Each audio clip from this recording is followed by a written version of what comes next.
நம்ம திடீர்னு ஒரு நாய் வருதுன்னா அந்த நாயை எட்டி ஒதிப்பாங்க. நார்மலா இப்படி ஹே சிக் போ அப்படின்னு எட்டி ஒதிப்பாங்க. உடனே என்ன தெரியுமா சொல்லுவாங்க, ஏய் என்னடா நாயை காலால எட்டி ஓடிக்கிற, உனக்கு அறிவில்லை அப்படின்னு நம்மளை திட்டுவாங்க. எது நாயை காலால எட்டி வச்சாலே திட்டுவாங்க.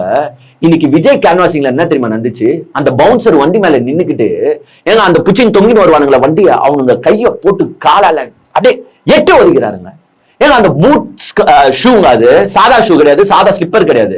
அதுவும் அவன் கையை பிடிச்சு தொங்கி இருக்கான். நீங்க அவன் கையில அந்த ஷூவை போட்டு நசுக்குறீங்களே, அவன் கைவலி தாங்காம கையை உருவிட்டு கீழே உழுந்து டயர் கியர் மேல ஏறி போச்சுன்னா என்ன ஆகுறது? அப்படியே எட்டு ஒதுக்கிறாங்க, எட்டு ஒதுக்கிறான். அப்படியே அந்த காலை கையை போட்டு நசுக்கிறான்.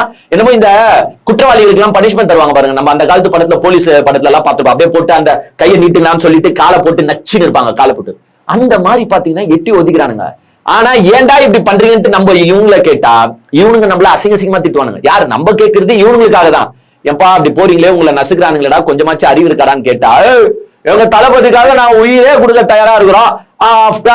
என்னையா பண்ணாங்க, ஆஃப்டர் அப்படி போட்டு கையில காலை போட்டு தானே மெரிச்சாங்க, அதெல்லாம் எங்களுக்கு ஒரு பெரிய விஷயமே இல்லை அப்படின்னு நம்மள கேட்பானுங்க. சோ இவனுங்களுக்கு காலால எட்டி ஒதுக்கிறது இல்ல, காரி மூஞ்சில துப்புனாலும் அதை தடுத்துட்டே விஜய் அண்ணா விஜய் அண்ணா அப்படின்னு போற குரூப் தான் இது.